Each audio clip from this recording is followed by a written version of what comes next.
Hello guys, आज हम पढ़ेंगे basic rules of accountancy and welcome to my channel.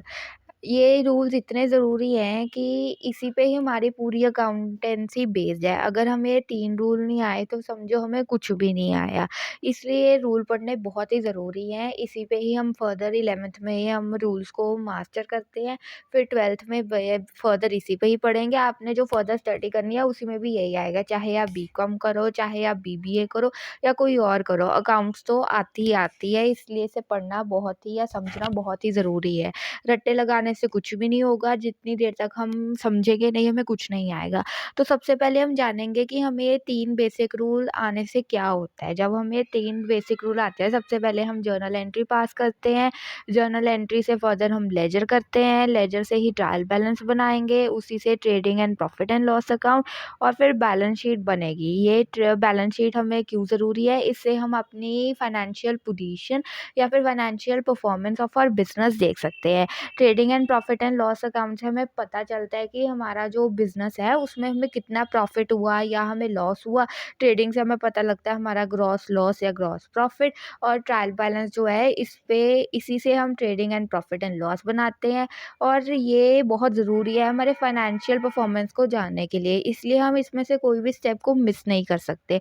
तो सबसे पहले जानते हैं हमारे जो 3 बेसिक रूल्स ऑफ अकाउंटेंसी वो क्या है। सबसे पहले है, इसमें 3 अकाउंट्स आते हैं, पर्सनल अकाउंट, रियल अकाउंट और नॉमिनल अकाउंट। इन 3 रूल से ही जर्नल एंट्री पास होगी। और ये ज़रूरी नहीं है कि एक जर्नल एंट्री में एक ही रूल लागू होएगा। एक जर्नल एंट्री में ऊपर कोई और, नीचे कोई और रूल लागू हो सकता है, इसलिए हमें सारे जानने ज़रूरी है।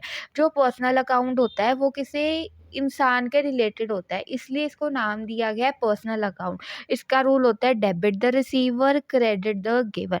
इसका मतलब जो क्रेडिट वो होगा जो दे रहा है पैसे, और डेबिट वो होगा जिसे पैसे मिल रहे हैं।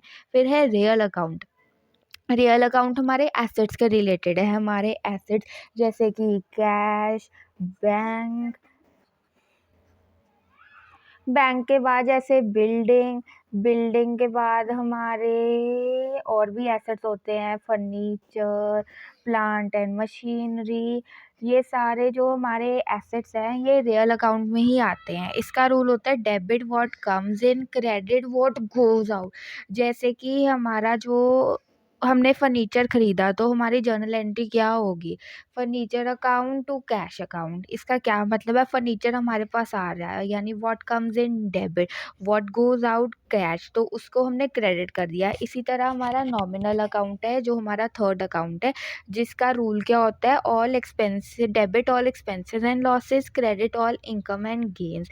इसमें हमने सारे इनकम और लॉसेस की तरफ देखना है। हमारे जो खर्चे जैसे कि हमारा रेंट हो गया, फिर हमारा सैलरी हो गई, हमारी वेजेस हो गई, ऐसे हमारे जो खर्चे हैं, इलेक्ट्रिसिटी, लाइटिंग, टेलीफोन बिल, ये सारे जो हैं ये हमारे इसी में आएँगे। इनकम जैसे कि हमें डिविडेंड आ रहा है, हमें रेंट आ रहा है, हमें जौन-सी भी इनकम आ रही है उसको हम क्रेडिट करेंगे। अब यहाँ पे देखिए मैंने एक जर्नल एंट्री करके दिखाई हुई है और साथ में ही मैंने लिखा है, जैसे कि हमने रेंट पे किया, तो रेंट को हमने डेबिट क्यों किया, क्योंकि वो एक्सपेंस है और नॉमिनल अकाउंट के रूल के according debit all expenses and losses.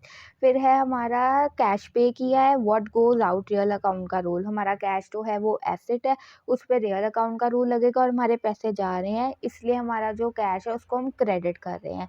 फिर इसी तरह मैंने जर्नल एंट्री पास की है, जब हमारा जो डेटर है उसने हमें पैसे दिए, हमारे पास रियल अकाउंट के रूल के अकॉर्डिंग पैसा आ रहा है तो हम उसे डेबिट करेंगे। और डेटर को क्रेडिटर क्यों किया है, क्योंकि उसने पैसे दिए हैं और पर्सनल रूल के अकॉर्डिंग वो गिवर है। होप आप सबको समझ आ गया होगा। नेक्स्ट वीडियो के लिए जो भी आपको कंटेंट चाहिए उसको कमेंट कर दीजिए, नहीं तो फर्दर हम इसी पे ही आगे वीडियो बनाएंगे।